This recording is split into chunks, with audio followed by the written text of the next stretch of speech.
Praise Lord. Good morning. परमेश्वर का धन्यवाद इस सुंदर सुबह के लिए कि परमेश्वर जो है हर एक दिन हमारे जीवन में एक नई सुबह लेकर आता है और एक नया जीवन लेकर आता है कि हम उसकी महिमा और उसकी आराधना को करने पाए, क्योंकि हर एक दिन प्रभु बनाता है। जैसा कि गीत का लिखता है, आज का दिन यहोवा ने बनाया है। तो आज की ये सुबह भी यहोवा ने बनाया, आज का दिन भी यहोवा ने बनाया और हम सबको यहाँ पर यहोवा ने इकट्ठा किया कि उसकी नाम की हम सब महिमा करें, उसके नाम को ऊंचा उठाएं। तो आइए हम सभी अपने स्वरों को झुकाएंगे और प्रार्थना में चलेंगे। धन्यवाद महान सामर्थ्य पिता, एक बार हम फिर आपके चरणों तले आते हैं। मेरे खुदावन कि मेरे प्रभु आप महान हैं, सर्वशक्तिमान, आदर की ओर मेरे खुदावन हम आपसे विनती प्रार्थना करते हैं मेरे ईश्वर के आज परमेश्वर पिता, आज का ये दिन मेरे खुदावन जो आपके द्वारा हमारे जीवन में आया, कि हम परमेश्वर पिता आपके नाम को धन्यवाद दें, आपके नाम को ऊंचा उठाए मेरे प्रभु जी, उसके लिए हम आपका धन्यवाद देते हैं। प्रार्थना करते हैं मेरे खुदावन आज की फेलोशिप के लिए मेरे ईश्वर कि आज परमेश्वर पिता आपकी फेलोशिप में हम सब यहाँ पर इकट्ठा हो गए कि आपके नाम को धन्यवाद दें और आपके नाम को ऊंचा उठाए मेरे प्रभु जी, इसके लिए हम आपका धन्यवाद देते हैं। मेरे प्रभु जी, हम सब यहाँ पर परमेश्वर पिता जो भी फेलोशिप करते हैं अपने भेज देते हैं और सच्चाई से परमेश्वर पिता हम आपकी आराधना को करने पाए मेरे खुदावन। मेरे ईश्वर राजा हम प्रार्थना करते हैं मेरे ईश्वर जी की परमेश्वर पिता आज के वचनों के लिए, जो वचन परमेश्वर पिता आपने पास्टर जी के जीवन में डाला है मेरे खुदावन, उनके द्वारा वो परमेश्वर पिता वचन हमारे जीवन में एक आशीष का कारण बने और प्रभु जी हम उन वचनों से आपकी आराधना और आपकी महिमा को जान सके मेरे खुदावन। मेरे ईश्वर राजा हम प्रार्थना करते हैं मेरे खुदावन कि जितने भाई बहन लोग यहाँ पर आए हुए हैं उनको परमेश्वर पिता उनका हृदय परमेश्वर पिता आप मजबूत कीजिए और उनके जीवन में उनके हृदय में परमेश्वर पिता अपने वचनों का बीज दीजिए, जिससे परमेश्वर पिता वो आगे चलकर बहुत सारा फल लाने वाले बन सके मेरे खुदावन। मेरे प्रभु जी हम प्रार्थना करते हैं जितने भाई बहन लोग अभी रास्तों में है मेरे प्रभु जी, उनको आप सुरक्षित लाने में मदद कीजिए मेरे खुदावन। आगे के हर एक कार्यों को आपके हाथों में सौंपते हैं, हम वर्षिप को आपके हाथों में सौंपते हैं मेरे प्रभु जी। सारी चीजों में परमेश्वर पिता आपको महिमा मिले, आगे के हर एक कार्यों को हम आपके हाथों में सौंपते हैं, सारा महिमा हम आपको देते हैं। प्रार्थना मसीह यीशु के नाम से मांग लेते हैं, आमीन। सबको गुड मॉर्निंग, जय मसीह की। आइए हम परमेश्वर की आराधना करेंगे। मिलकर हम सन्ना तेरी गाते, सारे जहां को सुनाते, मिलकर हम सन्ना तेरी गाते, सारे जहां को सुनाते, जय जय हो तेरी, महिमा हो तेरी, प्रभु सबको हम यह भी सुनाते, हालेलुया, जय जय हो तेरी, महिमा हो तेरी, प्रभु सबको हम यह भी सुनाते, मिलकर हम सन्ना तेरी गाते।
सेनाओं का यहोवा हमारे संग संग है। राजों का परमेश्वर हमारा ऊंचा गढ़ है। लाजर को जिसने जिलाया, जक्कई को जिसने बचाया, लाजर को जिसने जिलाया, जक्कई को जिसने बचाया, उसके लिए सब संभव हो, वो यहोवा हमारे संग संग है। उसके लिए सब संभव हो, वो यहोवा हमारे संग संग है। सेनाओं का यहोवा हमारे संग संग है। याकूब का परमेश्वर हमारा ऊंचा गढ़ है। सेनाओं का यहोवा हमारे संग संग है। याकूब का परमेश्वर हमारा ऊंचा गढ़ है। याकूब का परमेश्वर हमारा ऊंचा गढ़ है। याकूब का परमेश्वर हमारा ऊंचा गढ़ है। पिता धन्यवाद परमेश्वर, आपकी महिमा हो प्रभु यीशु। आप हमारा सुरक्षा स्थान हो प्रभु, हम आप में सुरक्षित हैं प्रभु यीशु। परमेश्वर, जैसा कि प्रभु हमने वचन सुना, जो हमने गीत गाया परमेश्वर, आप हमारे उजागर हो प्रभु। धन्यवाद प्रभु यीशु। परमेश्वर, वचनकार कहता है कि मैं चाहे घोर अंधकार भरी हुई तराई से चलूं तो भी हानि से नहीं रहूं। प्रभु आप हमारे साथ हो परमेश्वर। कलीसिया आपकी है प्रभु यीशु, आपने अपनी देह में लगाया प्रभु, अपनी देह में बनाया इस कलीसिया को। धन्यवाद परमेश्वर। प्रभु यीशु, कलीसिया आपसे शुरू होती है। धन्यवाद परमेश्वर प्रभु यीशु कि आपने अपने लोगों से इतना प्रेम किया है प्रभु, कि आपने अपने आप को दे दिया है। आपका प्रेम प्रभु यीशु हम देखते हैं पर पिता क्रूस पर, जो कि इतना गहरा है प्रभु कि हम कभी भी उसकी गहराई को जान नहीं सकते, क्योंकि परमेश्वर आपका प्रेम प्रभु अद्भुत है, अनोखा है हमारे लिए प्रभु, आपके बच्चों के लिए। आपकी आंखें सदैव हम पे लगी रहती प्रभु, सदैव आप हमारी ओर देखते रहते, आप तैयार रहते हो हमारे लिए। धन्यवाद प्रभु यीशु, आपकी महिमा हो प्रभु। धन्यवाद देते हैं, धन्यवाद देते हैं उस गहरे प्रेम के लिए प्रभु जो आपने हमसे किया। थैंक यू मसीह। प्रभु तेरा प्यार सागर से भी गहरा, तू है महान आसमानों से भी ऊंचा, तेरे विचार सागर की रेत से ज्यादा, प्रभु तेरा दिल सृष्टि से भी है बड़ा, प्रभु तेरा प्यार सागर से भी गहरा, तू है महान आसमानों से भी ऊंचा, तेरे विचार सागर की रेत से ज्यादा, प्रभु तेरा दिल सृष्टि से भी है बड़ा, प्रभु मैं तुझसे प्यार करूं, प्रभु मैं तुझसे प्यार करूं, तेरी आराधना मैं करूं,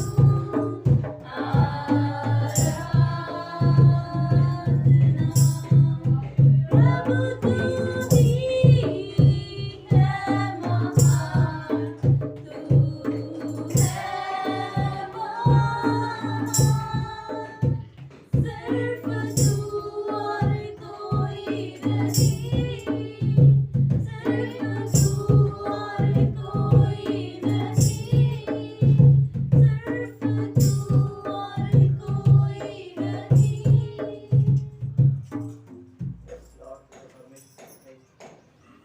आपके जैसा कोई नहीं है, आकाश और पृथ्वी में कहीं और दूसरा कोई नाम नहीं है।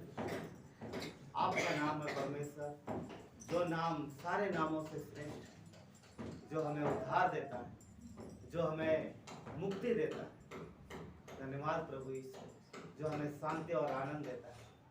धन्यवाद देते परमेश्वर, धन्यवाद देते। आप महिमा और आदर के योग्य, आपके जैसा कोई नहीं।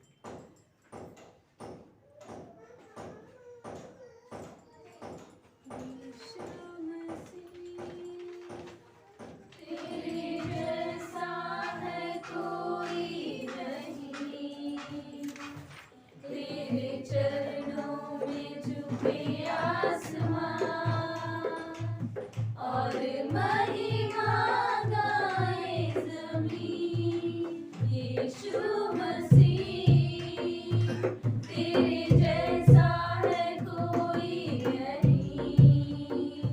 तेरे चरणों में झुके आसमान और महिमा गाए ज़मीं। हम गाए तू राजाओं का है राजा, तेरी महिमा होवे सदा।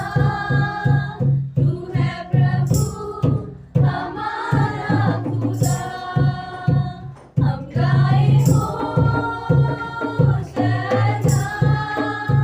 तू राजाओं का है राजा, तेरी महिमा होवे सदा। तू है प्रभु हमारा खुदा। प्यारे पिता, तूने हमसे कितना प्यार किया, हमें पापों से छुड़ाने को अपने बेटे को कुर्बान किया। प्यारे पिता, तूने हमसे कितना प्यार किया, हमें पापों से छुड़ाने को अपने बेटे को कुर्बान किया। हम गाए होशाना, तू राजाओं का है राजा, तेरी महिमा होवे सदा। तू है प्रभु हमारा खुदा। हम गाए होशाना, तू राजाओं का है राजा, तेरी महिमा होवे सदा। तू है प्रभु हमारा खुदा, तू है प्रभु हमारा खुदा। धन्यवाद परमेश्वर, आपकी महिमा हो प्रभु। आप हमारे परमेश्वर, आप हमारे पिता, आप हमारे बचाने वाले हो, आप हमारे उद्धारकर्ता परमेश्वर। धन्यवाद प्रभु यीशु, आपने हमें चुना है, आपने हमें बुलाया इस संसार में। धन्यवाद परमेश्वर, हम इस योग्य नहीं थे प्रभु, पर आपने हमें अपने लहू के द्वारा धोया और साफ किया।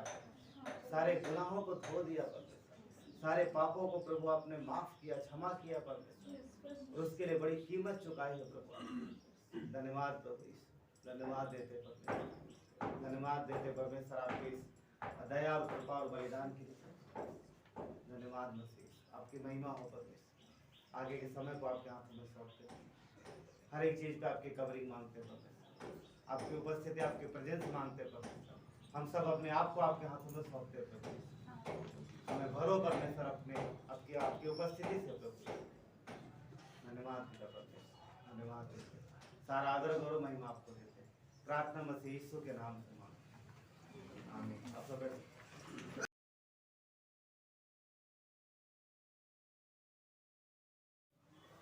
उसकी महिमा करो, बंधन टूट जाएंगे, मेरा यीशु मौजूद है यहाँ।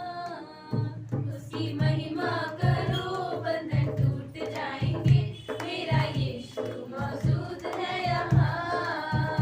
जितने बीमार हैं चंगे हो जाएंगे, मेरा यीशु मौजूद है यहाँ।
जितने रुके काम हो जाएंगे, मेरा यीशु मौजूद है यहाँ। तेरे जितने रुके काम हो जाएंगे, मेरा यीशु मौजूद है यहाँ। उसकी महिमा करो बंधन टूट जाएंगे, मेरा यीशु मौजूद है यहाँ। उसकी महिमा करो बंधन टूट जाएंगे, मेरा यीशु मौजूद है यहाँ। वो है जिंदा खुदा, वो है सबका खुदा, तेरे नजदीक है ना वो तुझसे जुदा, ना वो तुझसे जुदा। वो है जिंदा खुदा, वो है सबका खुदा, तेरे नजदीक है ना वो तुझसे जुदा, ना वो तुझसे जुदा। जितने पापी है सब वो क्षमा पाएंगे, मेरा यीशु मौजूद है यहाँ। जितने पापी है सब वो क्षमा पाएंगे, मेरा यीशु मौजूद है यहाँ। उसकी महिमा करो बंधन टूट जाएंगे, मेरा यीशु मौजूद है यहाँ। उसकी महिमा करो बंधन टूट जाएंगे, मेरा यीशु मौजूद है यहाँ। मेरा यीशु मौजूद है यहाँ। तो हम लोग संदेश में जाएंगे। देखिए प्रभु यीशु ने हमें बुलाया ना, उसने हम सबको बुलाया है। तो जब बुलाया है तो हम उसके पीछे चल रहे हैं। किसके पीछे चल रहे हैं हम लोग? अपने चरवाहे के पीछे चल रहे हैं, अपने मसीह के पीछे चल रहे हैं। तो जब हम उसके पीछे चल रहे हैं तो जिसके पीछे चलते हैं हम उसका पीछा करते हैं, फॉलो करते हैं, उसको फॉलो करते हैं। हाँ, उसको फॉलो करते हैं। कभी सुना नहीं होगा लोगों ने बोला मेरे पीछे आओ, या फिर कभी कभी सुना होगा अपने बड़े भाई का देखो देखो, उसको देखो, उसकी तरह बनो या उनकी तरह बनो। बोलते ना लोग कई बार उनकी तरह बनो। तो हम जब यीशु के पीछे चल रहे हैं, इसका मीनिंग ये है कि हम मसीह का पीछा कर रहे हैं और हमें उसके जैसा बनना है ना, उसके जैसा हमें उसको फॉलो करना है। तो चलिए मत्ती का 8 अध्याय और 18 से आगे हम लोग देखेंगे, 18 से 22 तक। तो कोई पढ़े? यीशु ने जब अपने चारों ओर एक बड़ी भीड़ देखी तो झील के उस पार जाने की आज्ञा दी। देखो यहाँ पर लिखा है कि जब यीशु ने चारों ओर एक बड़ी भीड़ देखी। यीशु जब एक आप पढ़ोगे बहुत बार, हमेशा जब भी आप देखोगे यीशु को कहीं आते जाते तो एक भीड़ उसके साथ अवश्य होती है। बड़ी भीड़ एक भीड़ चलती थी यीशु के साथ। और भीड़ में कितने 2 प्रकार के लोग होते हैं। कुछ लोग चमत्कार के लिए, कुछ लोग और कुछ लोग ऐसे, या तो कुछ उंगली उठाने के लिए, निंदा करने के लिए, राइट? तो एक बड़ी भीड़ है। यहाँ 19 देखते हैं। तब एक शास्त्री ने पास आकर उससे कहा, हे गुरु, जहाँ कहीं तू जाएगा मैं तेरे पीछे हो। वाह, क्या कितनी बढ़िया बात है ना। एक शास्त्री आया यीशु के पास, तू जिधर जाएगा मैं तेरे पीछे हो लूंगा। प्रभु तू पहाड़ पे चढ़ेगा मैं पहाड़ पे चढ़ूंगा, खाई में जाए। पहले मतलब ये है कि तू जहाँ भी जाएगा मैं तेरे पीछे हो लूंगा, सब कुछ छोड़ के मुझे तेरे पीछे आ। आगे देखिए। यीशु ने उससे कहा, डुमरियों के भट्ट और आकाश के पक्षियों के बसेरे होते हैं, परंतु मनुष्य के पुत्र के लिए सिर धरने की भी जगह नहीं है। हाँ, अभी तो हाँ देखो क्या बोला, मैं तेरे पीछे आऊंगा, पीछे आऊंगा। और यीशु देखो, परमेश्वर खासियत ये वो सबके मन की जानता है। यीशु को पता था ये मेरे पीछे आना चाह रहा, तो इसके आने का मकसद क्या है। तो यीशु ने इसे जवाब दिया, पता क्या था? लोमड़ियों के भट्ट और आकाश के पक्षियों के बसेरे होते हैं, परंतु मनुष्य के पुत्र के लिए सिर धरने की जगह है। यीशु ने बोला मेरे पास कुछ नहीं है, मतलब मुझे आप समझ पाए इसका मीनिंग कि उनका ठिकाना होता है, परंतु उसने बोला मेरा ठिकाना नहीं है। अब ये व्यक्ति यीशु के पीछे नहीं आया, लौट गया वापस। अब सोचो क्यों आना चाह रहा था और क्यों लौट गया पता? ये व्यक्ति चाहता था कि एक ऐसे गुरु का शिष्य बने जो गुरु भी फेमस हो और वो भी फेमस हो जाए और दुनिया में एक बढ़िया मुकाम मिले। यीशु जानता था। और यीशु ने बोला मेरे पास तो सर रहने की जगह नहीं। कहने का मतलब मेरे पास कुछ नहीं है, जो तू सोच रहा है शायद तुझे ना मिले। पर क्या ये सही बात कि यीशु के पीछे जो शिष्य थे उन्हें कुछ नहीं मिला? क्या लगता है? उनकी उम्मीद से बढ़ के, मगर उस तरीके से नहीं जिस तरीके से ये व्यक्ति यहाँ पर सोच रहा था। देखिए इस बात का साइड इफेक्ट भी हुआ है।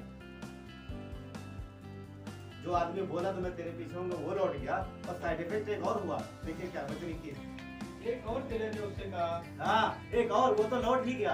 एक और जो पहले से रह रहा था इस साल, उसने कहा क्या कहा, हे प्रभु मुझे पहले जाने दे कि मैं अपने पिता को गाड़ दूं। हाँ अभी ये पता क्या, ये ऑलरेडी इसको के साथ था। जब इसने सुना है इसके पास बोलता कुछ है ही नहीं मेरे पास, तो उसका दिमाग घूम गया।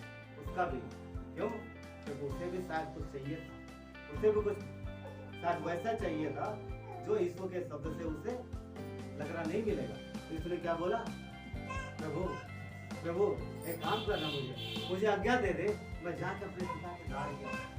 मुझे समझ पा रहे, उसका पिता मरने वाला नहीं, जवान था, टका करता था, तो बहुत दिन बाद मरता। उसका भी नहीं ये था फिलहाल मुझे अभी जाने दे, मैं बाद में सोचूंगा तेरे पीछे आना है या नहीं। हाँ वो तो उसने ये बोला कि फिलहाल अभी मुझे जाने दे, अभी मेरा मूड नहीं है। यीशु को बोला बाद में मैं सोचूंगा मुझे तुम्हारे पीछे आना है या नहीं। वचन 22 में यीशु ने क्लियर यीशु ने उससे कहा, तू मेरे पीछे हो ले और मुर्दों को अपने मुर्दे गाड़ने दे।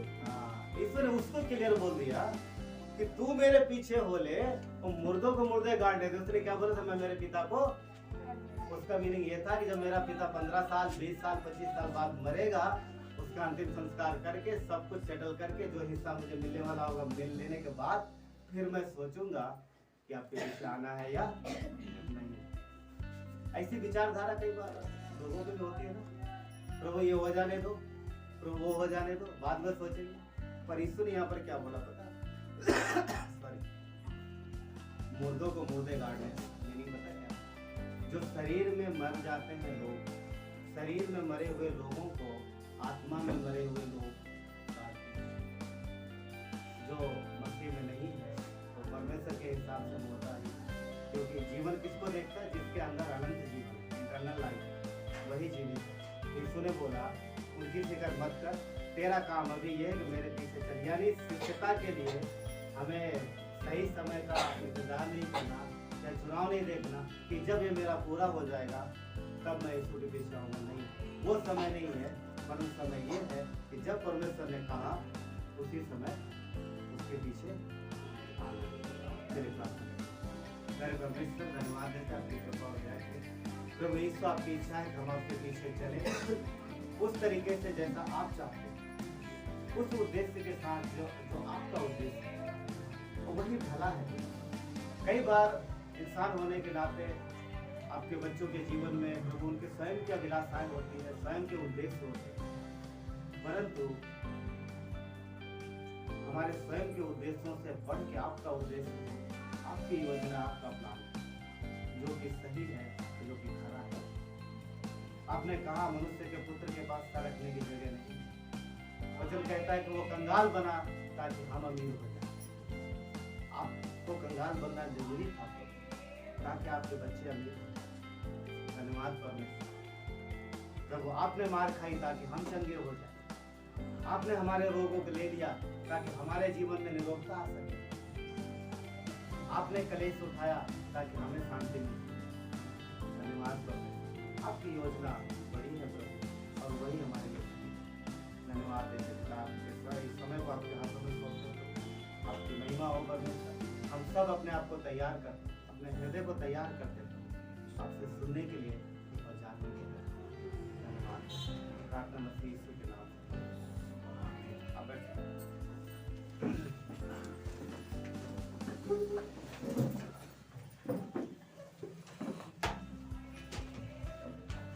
जैसा कि हम लोगों ने पढ़ा ना, सोनू भाई आपका स्वागत। प्रेज गॉड, बहुत अच्छा है ना, आपको देख के अच्छा लगा। मैं सोच रहा था आपके विषय में कल भी ना, अच्छी बात है। तो जैसा कि हम लोगों ने देखा कि यहाँ पर यीशु के पास एक व्यक्ति आया और वो उम्मीद इच्छा जता रहा उसके पीछे चलने की, परंतु जब उसे पता चला कि जो वो जिस उद्देश्य से आ रहा है, जिस योजना से आ रहा है, वो योजना पूरी नहीं हो रही है, तो वो क्या हो गया, चला गया। कई बार होता है ना हम सबके लाइफ में, कई बार लोग योजना बना के आते हैं, प्लान करके आते हैं कि हमारे जीवन में चीजें होनी चाहिए, और अगर हो गई तो ठीक, और नहीं हुई तो देखो कई बार ऐसे लोग दो दो बातें होती है, जैसा बोला मेरे बारे कि जब हो जाते हैं तो भी लोग बाय बाय बोल देते सॉरी, और नहीं होती तब तो बाय बाय बोल नहीं बोलना। मगर पता क्या लगता है, परमेश्वर जानता है, परमेश्वर मनुष्य जानता है, परमेश्वर मनुष्य के हृदय को जानता है। इसके बावजूद भी वो जानता है कि थोड़े समय के लिए आए हैं मेरे पास, इनकी इच्छा पूरी होने के बाद ये चले जाएंगे। उसके बावजूद भी परमेश्वर उनके अनुग्रह देता है, उनकी जरूरतें पूरी करता है, उनकी जिस उद्देश्य से वो भी करता है वो। क्यों? क्योंकि वो प्यार करता है, क्योंकि प्यार करता है, उसे पता है सब। देखो क्या यहूदा यीशु को पकड़वाएगा उसे पता नहीं था? हाँ, कब पता चला? जब पैसे दिए उसने उनको यहूदियों को तब। अरे यहूदा के पैदा होने से पहले ही उसे पता था, जिस दिन से ज्वाइन किया उसी दिन से पता था। पर क्या उसका प्रेम कम हुआ? नहीं कम हुआ। वो विश्वास रखता है, अपने बच्चों को मौका देता, भरोसा तो कलीसिया में भी ऐसा होता है कि हम हर एक व्यक्ति किसी न किसी उद्देश्य के साथ, देखिए हम किस तरह से अंदर आते हैं, किस तरीके से प्रभु में आते हैं, वो फर्क नहीं पड़ता, वो मायने नहीं रखता। क्योंकि जिसके जीवन में तकलीफ नहीं होगी, कष्ट नहीं होगा, ऐसे तो कोई आते नहीं है ना, वो बड़ी बात नहीं। कोई न कोई उद्देश्य से आता है, पर आने के बाद परमेश्वर अपने आप को प्रकट करता है। मूसा क्या करने गया था? झाड़ी देखने गया था। वो उसको परमेश्वर कहाँ पता था? वो तो सिर्फ झाड़ी देखने गया था, ये जल रही है पर ये सब नष्ट क्यों नहीं हो रही, मैं जाके देख के आता हूँ। गया, नजदीक गया, देखा। जब नजदीक गया तब उसने क्या देखा? गया था झाड़ी देखने, पर उसको क्या मिला वहां पर? परमेश्वर मिला। वो गया था झाड़ी देखने, ये झाड़ी जल रही है पर नष्ट नहीं हो रही, क्या कुछ चमत्कार काम हो रहा, मैं नजदीक जाकर देखूंगा। और देखा पर वहां वो झाड़ी में से उसे परमेश्वर मिला। और उसके बाद क्या हुआ? परमेश्वर ने मूसा को जाना, और परमेश्वर ने अपनी इच्छा व्यक्त की, अपनी इच्छा प्रकट की मूसा के ऊपर कि मूसा अब तू मेरे पास आया है तो सुन, अब तेरे जीवन में क्या अच्छी बात। जब गया तो उद्देश्य कुछ और था, जब नजदीक गया तो कुछ और प्रकट हो गया उद्देश्य, है ना, कुछ और प्रकट हो गया। तो अच्छी बात है ना, उसका नहीं पता, उसको पता नहीं। तो कई बार हम लोग कोई ना कोई किसी न किसी कारण बस आते हैं, पर जब आ जाते हैं तो परमेश्वर अपने आप को प्रकट करता है, और वो चाहता है कि अब जो परमेश्वर की इच्छा है हम उसको फॉलो, उसको पीछे। मत्ती का 7 अध्याय देखिए, मत्ती के 7 अध्याय में पढ़ते हैं, कोई पढ़िए वचन 21।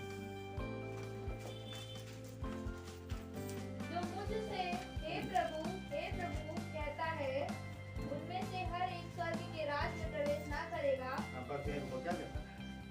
वचन 21 कहता है, जो मुझसे हे प्रभु कहता है, उसमें से हर एक स्वर्ग के राज्य में प्रवेश ना करेगा, परंतु वही परंतु वही जो मेरे स्वर्गीय पिता की इच्छा पर चलता है, परंतु वही जो मेरे स्वर्गीय पिता की इच्छा पे चलता है। ये हे प्रभु कहने वाले कौन से लोग हैं? 22 में क्लियर किया हो। चलिए वचन 22 पढ़िए। उस दिन बहुत से लोग मुझसे कहेंगे, हे प्रभु क्या हमने तेरे नाम से भविष्यवाणी नहीं की और तेरे नाम से दुष्टात्माओं को नहीं निकाला? देखिए ये वो लोग हैं जो यीशु के पीछे चल रहे हैं। इवन यहाँ तक कि ऐसा लग रहा है जैसे कि ये अगुए लोग क्या कहता कि हे प्रभु हमने तेरे नाम से भविष्यवाणी नहीं की क्या? तेरे नाम से भविष्यवाणी की हमने, तेरे नाम से दुष्टात्माओं को निकाला हमने, तेरे नाम से बहुत अद्भुत आश्चर्य कर्म किए हमने। और वचन 23 क्या कहता? तब मैं उनसे खुलकर कह दूंगा, मैंने तुमको कभी नहीं जाना, हे कुकर्म करने वालों, मेरे पास से चले जाओ। तब मैं उनसे खुल के कह दूंगा।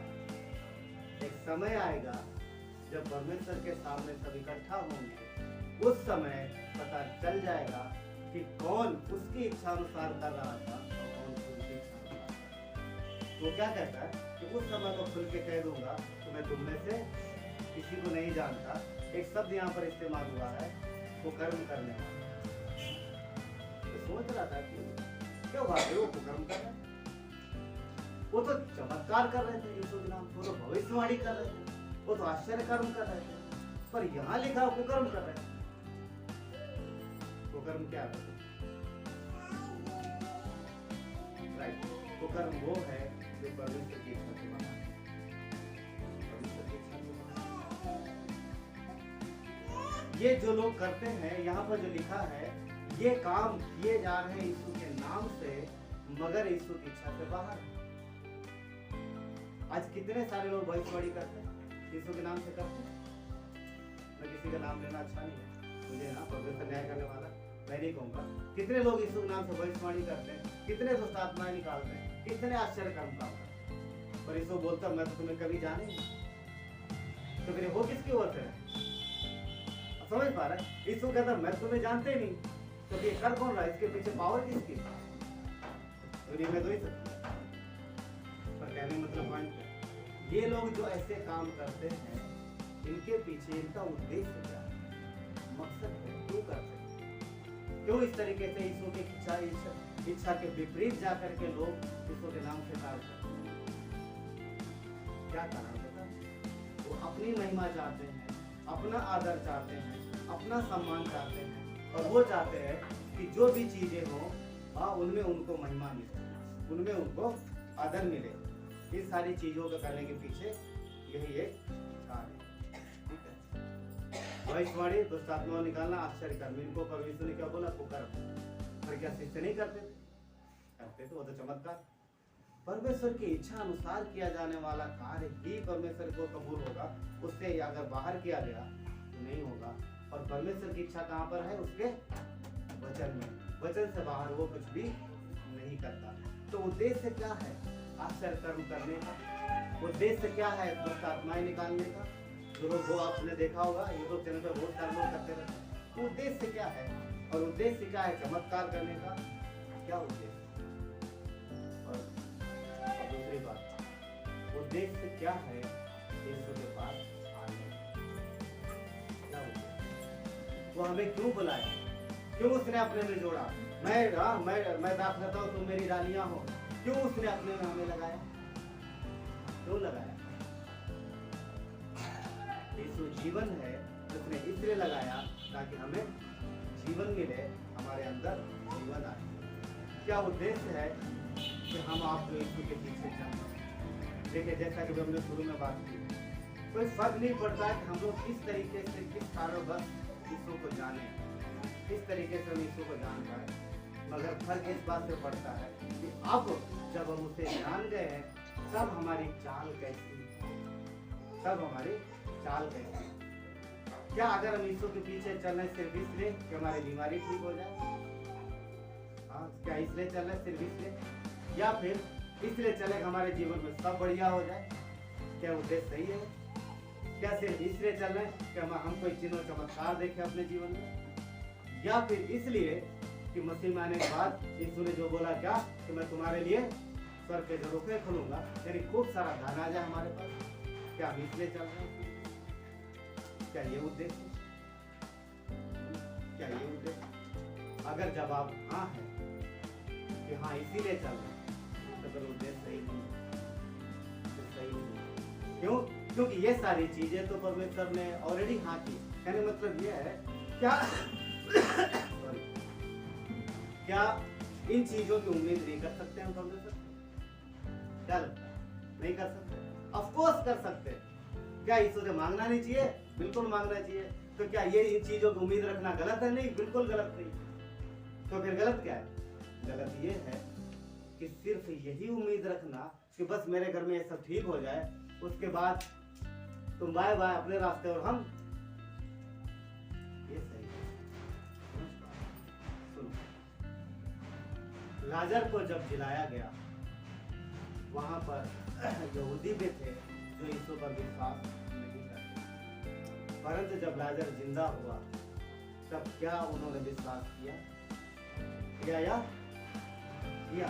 उन्होंने विश्वास किया। क्यों? क्योंकि उन्होंने वो काम देखा जो असंभव था, जो इम्पॉसिबल था, हो ही नहीं सकता था।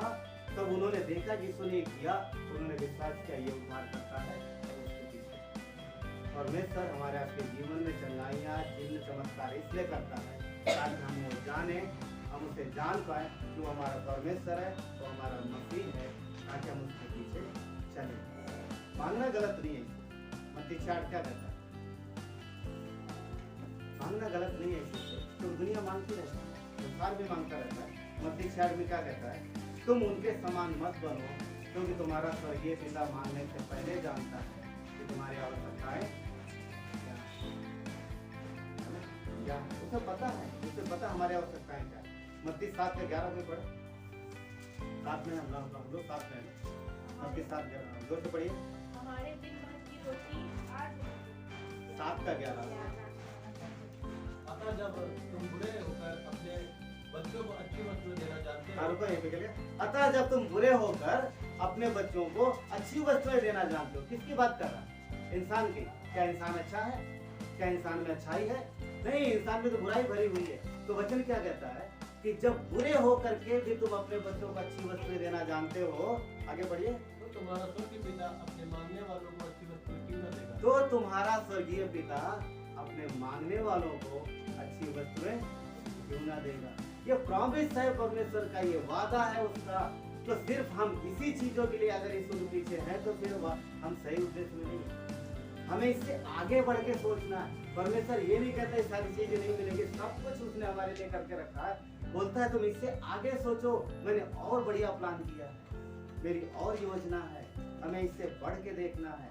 वो अच्छा पिता है। वो कहता है कि जब तुम्हारे अंदर बुराई ही भरी है, मनुष्य के अंदर बुराई भरी है, मनुष्य के अंदर अच्छाई कहाँ? तो बोलता बुरे होके भी तुम अपने बच्चों को क्या क्या देते हो? बढ़िया बढ़िया चीजें, अच्छा प्लान करते हो। तो परमेश्वर तो पवित्र है और उसके अंदर बुराई नहीं है, तो उसने कितनी अच्छी प्लान किया हमारे लिए। वो हमारी आवश्यकताएं जानता है, हमारे जीवन की सारी चीजों को जानता है। परमेश्वर सिद्ध है, इसलिए उससे सब कुछ समझ पा रहे। कई बार इंसान होने के नाते हमारे और आपकी जो लिमिट है वो सीमित हो सकती है, सीमित हो सकती है। कहीं पर हम और आप रुक सकते हैं, कहीं पर हम आप मजबूर हो सकते हैं। हम अपने बच्चों को चीज़ें नहीं दे सकते जो हमारी इच्छा है। हम उन्हें अपने बच्चों को शायद कहाँ कई बार वो चीज़ें वहाँ पर नमूस स्थान तक नहीं ले जा सकते जो हमारी इच्छा है। बहुत बार दुनिया में होता है, मनुष्य कई बार कोशिश करता है, बहुत कुछ करके नहीं कर पाता। क्यों? क्योंकि क्षमता जो है वो थोड़ी है। तो परमेश्वर सिद्ध है, और सिद्ध का मतलब ये होता है कि वो परफेक्ट है, सब कुछ उसमें है, सब कुछ उसके द्वारा हो सकता है। और दूसरी बात, सबसे अच्छी बात पता क्या है? वो अच्छा पिता है, वो अच्छा पिता है। अभी उसने क्या बोला? तुम बुरे होकर के भी जब अपने बच्चों को अच्छी वस्तुएं देते हो तो गलत क्या है? तो फिर गलत क्या है? अब मांगना गलत है, फिर गलत क्या है? गलत सिर्फ इतना ही है कि अगर हमारी सोच सिर्फ वहीं तक टिकी रही, वहीं तक, उससे आगे नहीं बढ़ पाए, तो वहां समस्या है, वहां प्रॉब्लम। फिर हम उन बच्चों के जैसे ही बने रहेंगे जो हमेशा दूध मांगते रहते हैं, जो हमेशा बोतल जो जो जो जो भूखा होता बोतल की तरफ भागता हूँ, वैसे हो जाएंगे, फिर बड़े नहीं हो पाएंगे।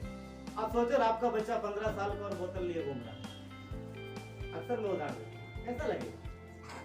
परमेश्वर चाहता है आवश्यकताएं तो पूरी, पर उससे बढ़ के आगे देखो, मेरी योजना समझो, वो तो मेरा प्लान समझो, मेरी योजना समझो जो मैंने तुम्हारे जीवन में बनाई है, वो भली और बड़ी है। हाँ, बस बोतल की तरफ मत देखो, दूध है मिलेगा। कब तक दूध पियोगे? अभी तुम 10 साल के हो गए, 10 साल का बच्चा, 15 साल के, वो बोलता उससे आगे बढ़ो। हाँ, अगर हम सिर्फ वहीं पर रुके हुए हैं तो गलत है, तो प्रॉब्लम है, तो वहां से आगे निकलना। परमेश्वर की इच्छा पता क्या है? कि उसके बच्चे निस्वार्थ भाव से प्रेम करें। किस तरीके से? जैसे एक माता पिता अपने बच्चों से करते हैं, और जिस तरीके बच्चे अपने माता पिता से करते हैं। अब सुनिए एक बात, संसार में, दुनिया में भी देख लो, क्या बच्चे अपने माता पिता से तभी प्रेम करते हैं जब पिता उनको हर बार कुछ देता? हाँ, समझ पा रहे मैं क्या बोल रहा हूँ? क्या बच्चे अपने माता पिता से संसार में, दुनिया में तभी प्यार करते हैं जब पिता उन्हें कुछ देता? जब भी जाएंगे तो तुझे पापा देंगे नया गिफ्ट, बढ़िया।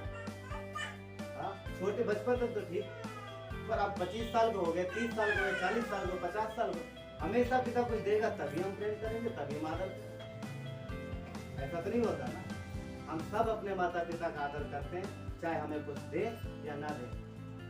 एक भाई है, वो अपने पिता से बहुत प्यार करते हैं, पर जब कभी कभी बातें करते तो थोड़ा अलग लगता है।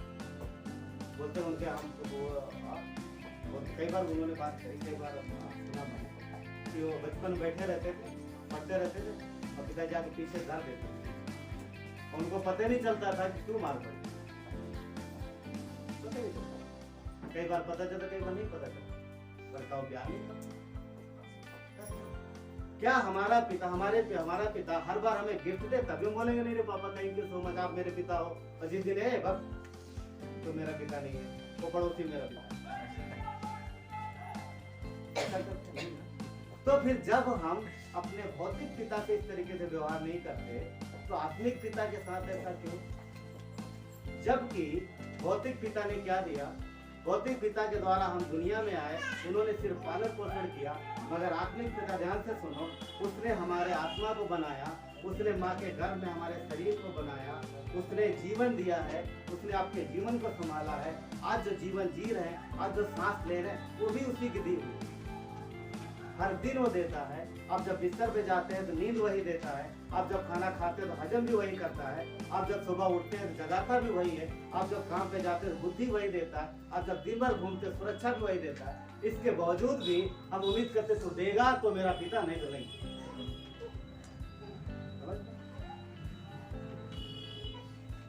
अगर ऐसा है तो ये सही नहीं, ये सही नहीं। वो हमारा स्वर्गीय पिता है और वही सांस देता है, वही हमें जीवित रखता है। तो बोलता है कि जब तुम अपने धरती के पिता से इतना प्यार करते हो, उन्हें आदर देते हो, तो फिर मेरा आदर कहाँ है, मेरा सम्मान कहाँ है? जबकि अब तुम जान गए। जो नहीं जानता स्वर्गीय पिता को, परमेश्वर उससे उम्मीद नहीं करता, पर वो हमारा पिता है, वो हमारा पिता है।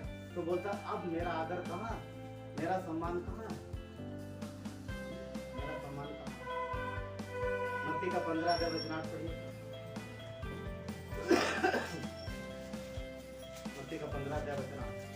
ये लोग होटल में जो मेरा आदर करते हैं, पर उनका मन मुझसे दूर रहता है। क्या कहता? क्या कहीं हम और आप ऐसे तो नहीं? क्या कहता कि ये लोग होठों से सिर्फ मेरा आदर करते हैं। प्रेज़ द लॉर्ड, हालेलुया, प्रभु बहुत बढ़िया। हाँ, मेरी प्रार्थना का उत्तर मिल गया, परमेश्वर धन्यवाद। हाँ, मेरे जीवन में कार्य हो गया, धन्यवाद। और जब नहीं हुआ, कहाँ है, किधर है? सुना, जब कुछ नहीं हुआ, इतने दिन से प्रार्थना कर सुन। कई बार ऐसा होता। तो हमें परमेश्वर से जो प्रेम, जो उसका प्रेम वो पिता का प्रेम है, और हमारा जो प्रेम पुत्र का प्रेम होना चाहिए, संतान को होना चाहिए। सिर्फ होठों से आदर ना हो, दिल से आदर हो। तब भी जब हमें परीक्षा में ले जाए, तब भी वो हमें कठिनाइयों में ले जाए, तब भी जब आनंद का समय दे, तब भी हर वक्त हर समय वो परमेश्वर। 9 में क्या कहता है कि ये व्यर्थ में मेरी उपासना कर। 9 के पहले भाग में देखोगे बच्चे, 9 के मत्ती 15 के 9 में पहले हिस्से में लिखा है तो व्यर्थ में मेरी उपासना कर। व्यर्थ में मतलब व्यर्थ में कैसे? जैसे उसने कैसा बोला कि चिन्ह दिखाते, चमत्कार दिखाते, भविष्यवाणी करते, वो बोलता तो सर मैं क्यों? क्योंकि परमेश्वर की इच्छा के बाहर है। व्यर्थ में काम कौन हो? कौन से काम? बेकार वाले काम, जिनका कोई मतलब नहीं। तो क्या हम और आप ऐसा करना चाहेंगे? बिल्कुल नहीं। तो परमेश्वर का वचन यहाँ पे क्या कह रहा है? तो व्यर्थ में मेरी उपासना सुनिए। मत्ती के यूहन्ना के 6 अध्याय में चलेंगे, तो कुछ समझिए। यूहन्ना के 6 अध्याय में सबने पढ़ी है घटना, यूहन्ना के 6 अध्याय में देखेंगे। यहाँ पर यीशु मसीह ने यूहन्ना 6, यहाँ पर 5000 लोगों को वो खाना खिलाता है। सबने पढ़ा, सबको पता है, फटाफट जाएंगे हम लोग, मुख्य मुख्य वचन देखेंगे। ठीक, सबको कहानी पता है। 5000 लोगों को खाना खिलाता है, 5 रोटी और 2 मछली। इस कुछ मैं बताना चाहूंगा यहाँ पर। देखिए, यहाँ पर लोग पेट भर के खाते हैं। ये कौन है? बड़ी भीड़ है, बड़ी भीड़। यीशु मसीह ने वचन सुनाया है, लोग भूखे हो गए। अभी यहाँ पर भोज हो गया। क्रिसमस तो नहीं बोलते, पर एक भोज हो गया, प्रभु भोज ना, प्रभु भोज हो गया यहाँ। प्रभु भोज नहीं, क्या बोलते हैं? प्रीति आनंद भोज, प्रीति भोज हो गया। यीशु ने सबको खाना खिलाया, सब ने खाया मस्त मछली और रोटी।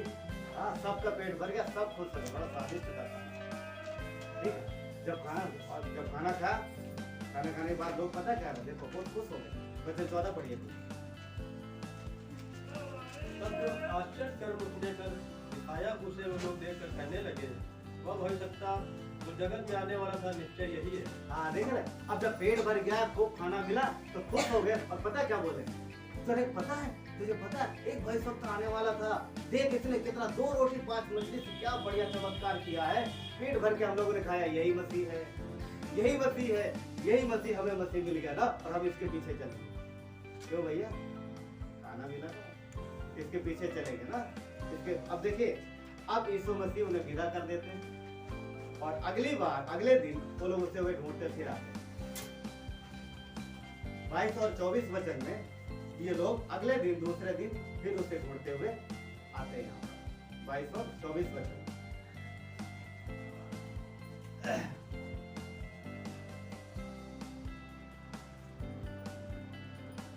22 और 24 में वो लोग उसे ढूंढते हैं, फिर उसके पास आ जाते हैं। और 25 में मुलाकात होती है। लेकिन 25 पढ़िए। झील के पास जब वे उससे मिले तो कहा, हे रब्बी, तू यहाँ कब आया? ठीक है, ये अगले दिन की बात समझ पा रहे हैं। पहले दिन खा लिया, अब अगले दिन फिर ढूंढ रहे। 25 में मुलाकात हो जाती है। ढूंढते जहाँ पहले खिलाया था वहाँ मिला नहीं, तो पता करते करते ढूंढते ढांढते काफी दूर मिला जा करके, पर पहुंच गए वहाँ पर। और पहुंचने के बाद पता है क्या बोलते हैं, हम वहाँ गए थे, तू उधर मिला नहीं, इसलिए हम इधर आए। वहाँ मिला नहीं तो इसलिए इधर आए। अब यीशु का जवाब सुनो, ये सुन करके उनको तो कैसा लगेगा। और वचन 26 में यीशु ने क्या कहा? यीशु ने उन्हें उत्तर दिया, मैं तुमसे सच सच कहता हूँ, तुम मुझे इसलिए नहीं ढूंढते हो कि तुमने आश्चर्य कर्म देखे, परंतु इसलिए कि तुम रोटियां खाकर तृप्त हुए। यीशु ने क्या, देखो मन की बात जानता है। बोलता तुम इसलिए नहीं ढूंढ रहे हो मुझे कि तुमने कल देखा कि हाँ 2 रोटी 5 रोटी और 2 मछली से मैंने इतना बढ़िया चमत्कार किया, तुम इसलिए नहीं ढूंढ रहे मैं मसीह हूँ तुम्हारा। तो कल तुम क्या बोल रहे थे, यही मसीहा है, यही मसीहा है, इसलिए नहीं ढूंढ रहे हो। तुम इसलिए ढूंढ रहे हो कि तुमने रोटी खाई और आज फिर तुम्हें भूख लगी, आज तुम्हें फिर वही चाहिए। और 27 में यीशु ने उन्हें शिक्षा भी दी। 27 में शिक्षा दी, क्या दिया? नाशवान भोजन के लिए परिश्रम न करो, परंतु उस भोजन के लिए जो अनंत जीवन तक ठहरता है। ठीक है, यीशु ने बोला कि कल मैंने दिखा दिया भैया, कल तुमने देख लिया ना मैं कौन हूँ। क्या बार बार चमत्कार करना जरूरी है? आप विश्वास से सर समझ पा रहे हैं? 5 रोटी 2 मछली से मैंने खिला दिया इतने लोगों को, देख समझ में आ गया ना मैं उद्धार करता हूँ, मान लिया ना। अब विश्वास से चलो भाई से, नहीं प्रभु आज भी हमें चमत्कार चाहिए, नहीं कल भी हमें हमेशा चमत्कार चाहिए। तो फिर विश्वास कहाँ? तो विश्वास कहाँ?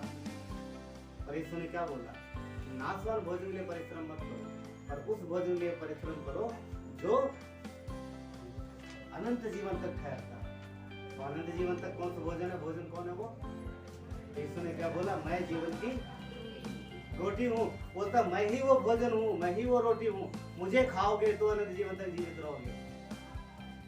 ये जो दिमाग घूम जाएगा रे सब घूमो। उसने बोला भी, वो संभव बोल रहा था कि वचन को खाओ, वचन सीखो, वचन पे निर्भर रहो, वचन पे जीवित रहो, वचन पे विश्वास करके जीवित रहो, चिन्ह चमत्कार के। एक बार देख लिया ना तो काफी होगा। क्या इनका ईश्वर के पीछे आना सही था? क्या इनका उद्देश्य सही था? सही उद्देश्य के लिए आ रहे? अगर सही उद्देश्य के लिए आ रहे होते तो इनको फिर इनका उद्देश्य पूरा नहीं होता। अब यहाँ पर जब ढूंढते हुए आए, क्या उन्हें रोटी मिली? क्या रोटी दिया ईश्वर ने? नहीं दिया। क्यों? क्योंकि एक बार दिखा दे बस काफी है ना। अब विश्वास से चलो, तुम खेत में जाओ वो विश्वास से, तो वो निकलेगा उसमें 30 गुना 100 गुना। नहीं काम करना नहीं चाहिए, तो ऐसे दे हम इधर बैठे आराम से हाँ खाने के लिए। उस दिन क्या हुआ था, चुपचाप बैठ कर चेले खिला रहे थे, कुछ करना भी नहीं पड़ा, प्लेटें भी चेलों ने उठाई होंगी। ये सबको पसंद आता है, बोना फसल काटना वो सब पसंद नहीं आता। यीशु कहने मतलब ये था, मैं मसीह हूँ, मेरे पीछे चलो और मेरी शिक्षाओं को मानो और जाके मेहनत करो, अद्भुत रीति से काम होगा। पर नहीं, आज फिर देखिए यहाँ पर वचन 30 और 32 से लेकर के 40 तक यीशु ने उन्हें ये बताया है कि विश्वास करो, वचन ग्रहण करो, विश्वास से चलो। मगर ये शिक्षा उन्हें पसंद नहीं आई। 41-42 में वो नाराज हो गए। 41-42 पर इसलिए यहूदी उस पर टुकराने लगे। हाँ, ये कौन है? कल जिन्होंने खाया पेट भर के और बोले थे यही मसीह है, यही मसीह है, हालेलुया, आप उसकी जय जयकार कर रहे होंगे, आज नाराज हो गए उसके ऊपर, आज कुड़कुड़ा रहे उसके ऊपर। क्यों? क्योंकि उसने कहा था जो रोटी स्वर्ग से उतरी वह मैं हूँ। उसने कहा था जो रोटी स्वर्ग से उतरी वो मैं हूँ। तो ये समझ में नहीं आ रहा उनको, तो समझना चाहिए। उद्देश्य क्या सही था? आए खाया अच्छी बात है, पर अब जब वो बता रहा तो उन्हें समझना चाहिए कि वो क्या कह रहा है। उनकी नजर किस रोटी की थी? यही गेहूं बाजरा जो जो रोटी होगी उस रोटी की थी। उनको वो चाहिए। यीशु ने बोला कि तुम वो रोटी ग्रहण करो जो अनंत जीवन की है और उससे तुम कभी भी नष्ट नहीं होगे। पर पता है क्या? भौतिक स्वाभाविक स्वभाव वही मांगता है। कौन सी? ये चीज है। तो परमेश्वर उससे कुछ बढ़ के देना चाहता है। अब ये लोग नाराज हो रहे हैं यहाँ पर। वचन 42 क्या कहते हैं? और उन्होंने कहा क्या यह यूसुफ का पुत्र यीशु नहीं, जिसके माता पिता को हम जानते हैं, तो वह कैसे कहता है कि मैं स्वर्ग से उतरा हूँ? हाँ, क्या कह रहा है? एक दिन पहले बोले थे यही मसीह है, यही मसीह, कितना आनंद मना रहे थे उसके लिए। आज बोलते अरे अब इसको जानते नहीं है क्या? ये तो वहाँ यूसुफ का बेटा, यूसुफ का बेटा, हम इसके भाइयों को जानते, इसके बहनों को जानते, ये कब से मसीह है? समझता रहे यही समझ में आ रहा। आखिर एक दिन पहले उनकी इच्छा अनुसार हुआ, खूब आनंद मनाया। आज जब चीजें इच्छा अनुसार नहीं हो रही तो कुड़कुड़ा। ये पता है क्या? ये इंसान का स्वभाव है, ये मनुष्य का स्वभाव है, ये इंसानी हृदय है जो पाप और बुराई लालच से भरा हुआ है। पर परमेश्वर की इच्छा थी, यीशु की इच्छा थी कि इन शारीरिक अभिलाषाओं से उठ के ये लोग आगे ऊपर का देखें और उस चीज को जाने और अनंत जीवन को, अनंत की रोटी को पकड़े, ताकि इनके जीवन में भरपूरी है, ताकि इनके जीवन भरपूरी है। यीशु ने क्या बोला? उसको सामरी स्त्री जो कुएं पर थी, वो जल जीवन का जो वो ले तो कभी प्यासी नहीं होगी। यीशु मसीह इनको वो रोटी दे रहा था जो कभी भूखे नहीं होंगे। मगर इनको कौन सी रोटी चाहिए थी? एक दिन पहले वाली। यीशु दे रहे ये रोटी ऐसी है, अगर तुमने इसे खा लिया तो तुम हमेशा के लिए आनंदित हो जाओगे, हमेशा के लिए जीवित रहोगे। कई बार ये चीजें समझ नहीं आती, तो हमें और आपको यहाँ पर यीशु वही सिखा है कि छोटी छोटी आवश्यकताओं से उठ के हमें आगे बढ़ना है, ऊपर का देखना है और उसकी योजना को देखना है, उसके प्लान को देखना है जो परमेश्वर दिखाना चाहता है। आपको बता दें कितने ऐसे मसीही हैं, कितने ऐसे विश्वासी हैं जो सारी उम्र ऐसे ही रोटी मतलब ये इसी तरीके से बिता देते छोटी छोटी चीजों के पीछे, और कभी भी परमेश्वर के मकसद की योजना को सुने। उसकी योजना बड़ी, उसने वादा दिया है कि जो मेरे पीछे आएगा उसका अवस्था पूरे का 32-33 क्या कहता है, सारी चीजें पूरी। हमें उससे ऊपर का देखना है। प्रभु मैं उपस्थित हूँ, बता तेरी मर्जी क्या है, बताओ तो आपकी योजना क्या है, मुझे इस्तेमाल करो। क्या क्या आपके लिए मेरी योजना, आप मेरे जीवन में आपकी क्या योजना? इस तरीके से जब परमेश्वर पूछेंगे वो अवश्य बताएगा कि आपके जीवन में क्या है। हम अपनी चीज, अब दूध की बोतल ही नहीं छोड़ पाते हैं, हम वही दूध कम हो रहा वही देखते रहते हैं। तो शैतान यही चाहता है कि हम यही करते रहें, परमेश्वर की योजना को ना जाने ना समझें। अगर हम यहूदियों के जैसे आए ना, अगले दिन मांगे, अगले दिन रोटी ढूंढे, वो उद्देश्य नहीं,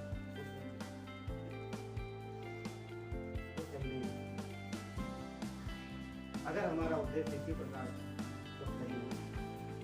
हम आए परमेश्वर के पास, उसने हमें बुलाया है। अब वो जो हमारे जीवन में देना चाह रहा, हमें जो बनाना चाह रहा, जो योजना देना चाह रहा, उस योजना के पीछे जाना है। और लोग बड़े चालाक होते हैं, कई बार पता है, कई बार वो पास्टर को भी धोखा देते हैं, बेवकूफ बनाते, कई बार परमेश्वर को बेवकूफ बनाते, कई बार उसके सामने भी मतलब कई तरीके की बातें करते हैं, परंतु परमेश्वर को कोई धोखा नहीं देता, कोई भी नहीं देता। मलाकी 3:8 में उसने कहा है क्या मनुष्य परमेश्वर को धोखा देता? कहने मतलब ये है वो सब जानता है, सारी बातें जानता है, सिर्फ हमें अपना हृदय खोलना, अपना दिल खोलना, उसके लिए दिल खोलना। सारी चीजें जो है, सोचिए वो अच्छा पिता है यार, सब कुछ उसके पास है, क्या सारी चीज नहीं देगा? सब कुछ उसके पास। हमें अपना दिल उसके लिए खोलना। हम अपने दिल को कटोरे सा छोटा करके बैठते रहते, हम अपना हृदय नहीं खोलते। और परमेश्वर को हृदय ही चाहिए, दिल ही चाहिए। यिर्मयाह का 17:10 पढ़िए फटाफट से। यिर्मयाह 17:10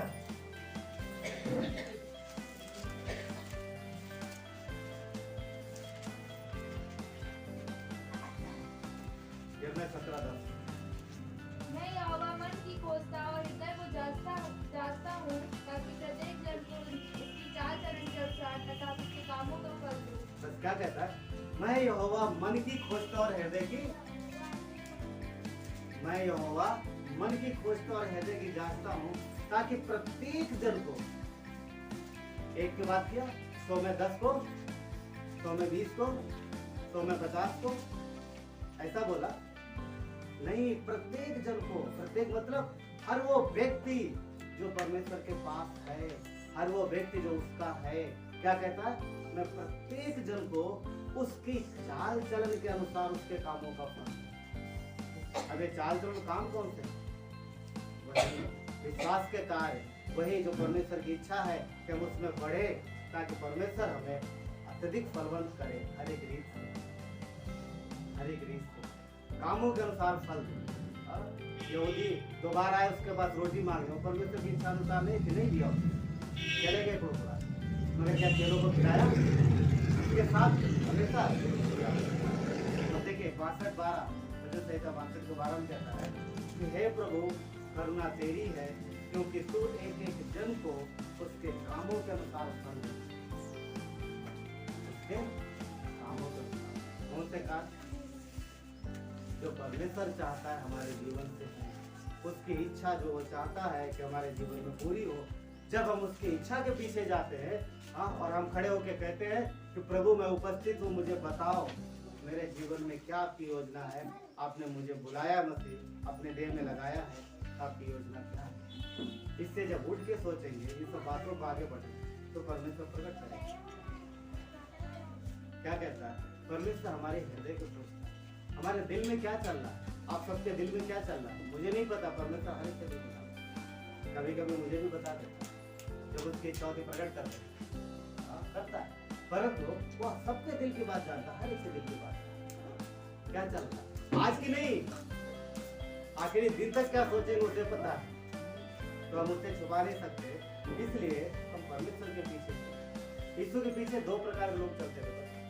हमने पढ़ा था गुरु के वचन में, मत्ती में जो पढ़ा कि भीड़ थी उसके पीछे। कुछ इस प्रकार के लोग थे जो उस पर भरोसा रखते थे और उम्मीद करते थे कुछ करेगा, चिन्ह चमत्कार कुछ करेगा। और कुछ इस प्रकार के थे जो दोस्त लगाते। दोस्त कौन लगाता था? जो उसका दो ढोके लिए होती पता, जिन्होंने भरोसा किया उन्होंने ईश्वर से बहुत कुछ पा लिया, पर जो विश्वास किए बगैर जो उसके पीछे चलते थे, जो ये जो फरीसी लोग, क्या मिला उनको? कुछ नहीं कर पाए। वो एक ही जगह टिके रहे, इस पे ब्लेम लगा रहे, इस पे दोस्त कमी ढूंढो, सारी उम्र कमी ढूंढते रहे, क्या मिला? और जिन्होंने भरोसा किया उन्होंने बहुत कुछ दिया। पता है क्या है? फरीसी और रब्बी लोग ये बहुत धनी और धन की खोज में रहते। अद्भुत बात यह है कि धन का खजाना पूरा बोलते ना, पूरा खजाना यीशु मसीह उनके सामने था और उसमें से वो कुछ नहीं पा, कुछ नहीं मिला। क्यों? क्योंकि जो नजरिया उनका था, जिस नजरिए से वो ढूंढ रहे थे, उस नजरिए से उन्हें नहीं मिला। और जब नहीं मिला और वो अगेंस्ट में गए, और यीशु ने उन्होंने क्या कहा? यीशु ने उनके ऊपर भी हुआ। यीशु ने जब वो यीशु पे दोष लगा रहे थे, तो दोष लगाने का काम करता पता किसका? वो भटक गए थे। तो परमेश्वर की इच्छा थी कि वो लौट आए, इसीलिए उनके बातों का जवाब देता था, इसीलिए उनके चीजों का जो भी पूछते जवाब देता था। उनकी इच्छा थी। परमेश्वर की इच्छा है कि हर भटका हुआ व्यक्ति लौट आए, हर भटका हुआ जो भी है। हमारा भटके नहीं है, बात बता रहा हूँ यहाँ पर कि वो भटके हुए थे, परमेश्वर की इच्छा लौट आए। इसीलिए भजन संहिता 19:27 में उसने कहा, हे मेरे पुत्र, यदि तू भटकना चाहे तो शिक्षा को सुनना छोड़ दो। कहने मतलब यह है कि अगर व्यक्ति भटकने का इरादा बना ही लिया है, तो वो फिर वचन को सुनना छोड़, उन्होंने छोड़ दिया, नहीं सुन पाए। मगर नत्ती यिर्मयाह के 3:22 में कहता है कि हे भटकने वाले लड़कों लौट आओ, मैं तुम्हारा भटकना सुधारूंगा। इस्राएल को परमेश्वर ने आज अपना वो कभी नहीं छोड़ेगा, वो परमेश्वर के लोग हैं। और आज हम देखते हैं कि वो लोग काफ़ी हद तक परमेश्वर के पास होते हैं। मगर यहाँ पर हमारे और आपके लिए ये है कि परमेश्वर की इच्छा भली है और उसकी योजना भी भली है। जब हम यीशु के पास आए तो उसके पीछे चले उसकी इच्छा अनुसार, ना कि यीशु के ऊपर अपनी इच्छा को। अपने देखिए वो परमेश्वर है, वो सिद्ध है, सारी चीज़ों को हमारे जीवन को संभालना जानता है। सारी वस्तुएं उसने हमें बनाई, हमें दी है। सारी वस्तुएं उसने हमारे लिए बनाया, परंतु उसने मसीह में सारी वस्तुएं यीशु में दी, यीशु से बाहर नहीं दी। रोमियो 8:32 पे पढ़िए। रोमियो 8:32।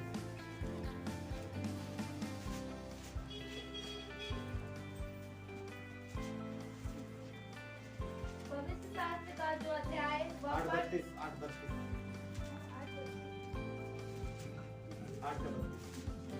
जिसने अपने निज पुत्र को भी नरक छोड़ा। ठीक है, क्या कहता है? जिसने अपने निज पुत्र को भी नरक छोड़ा। निज पुत्र किसकी बात कर रहा है? यीशु की।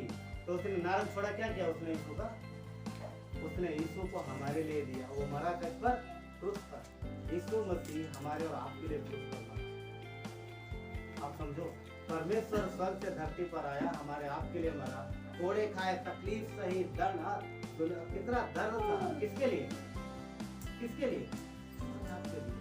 हाँ, क्या कहा उसने? कि जिसने अपने निज पुत्र को भी नरक छोड़ा, आगे, परंतु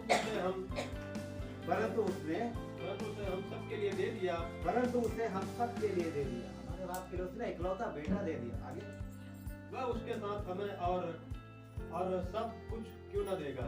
वह मतलब परमेश्वर उसके साथ, यानी मसीह यीशु के साथ और बाकी सब क्यों नहीं देगा।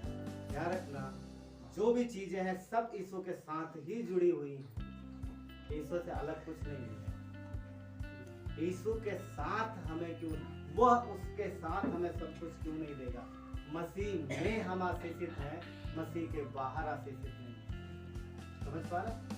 हम मसीह में आशीषित, मसीह के बाहर नहीं। तो यानी यीशु की इच्छा अनुसार अगर हम चलेंगे और उसकी योजना को समझेंगे, जानेंगे, तो फिर उसकी योजना हमारे लिए भली है। और फिर हम परमेश्वर की इच्छा को अपने जीवन में पूरी होते हुए देखेंगे और अद्भुत आश्चर्य चीजें जो हमारे जीवन में अद्भुत उद्देश्य होता है। इसलिए अपनी नहीं, परमेश्वर की इच्छा को खोलो और उसके पीछे चलते रहो। परमेश्वर हर एक चीज को हमारे जीवन में पूरी करेगा। ये उसका वादा है कि जिसने इकलौते बेटों को भी नहीं नरक छोड़ा, तो बाकी चीजें क्या उसके लिए ज्यादा थी? तो परमेश्वर जिसने हमें आपको बुलाया है, वो मनों को जांचने वाला, सारी चीजों को जानता है। हम उसके पीछे चले और उसकी इच्छा अनुसार चले। परमेश्वर पिता धन्यवाद देते हैं और प्रेम के लिए। प्रभु आपने हमें बचाया, आपने हमें अपने देह में लगाया। प्रभु आप हमारे परमेश्वर और आपने अपने आप को हमारे लिए दिया। प्रभु यीशु, हम इन छोटी छोटी चीजों से ऊपर निकले, ऊपर उठे और उस इच्छा को जाने जो आपकी है। आप अच्छे पिता, आपकी इच्छा है कि आपके बच्चे आशीषित, बलवंत हो, मजबूत हो, सामर्थी, और आपके बच्चों के द्वारा आपकी महिमा हो। तो प्रार्थना करते हैं इस कलीसिया के द्वारा आपकी महिमा हो। अद्भुत रीत से प्रभु आपके लोग मजबूत, हम सब मजबूत हो प्रभु आपके साथ वचन में। और प्रभु हम सबके द्वारा परमेश्वर आपकी महिमा हो, आपकी इच्छा पूरी हो परमेश्वर, और हम आपकी इच्छा के पूरी धन्यवाद देते हैं।